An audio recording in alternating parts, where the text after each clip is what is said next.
noncate ashanoyoligniwan, ¿cómo están hoy amigos? Hoy me gustaría que escucharan conmigo el siguiente audio en lengua náhuatl. Tlamantli sepoalhuanse.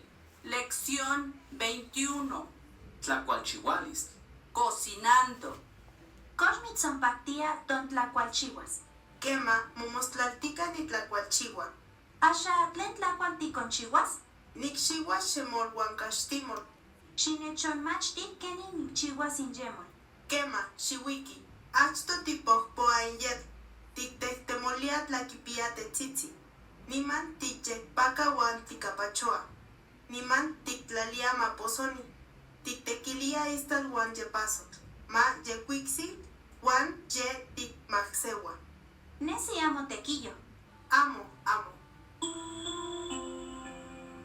Bien, es una conversación que utilizo aquí en mis clases de lengua náhuatl. Tú que me sigues, ¿comprendiste alguna de las palabras que se mencionan en el audio? Déjalo en comentarios. Bueno, espero te sea de utilidad. Onkatimomati, ahí nos vemos.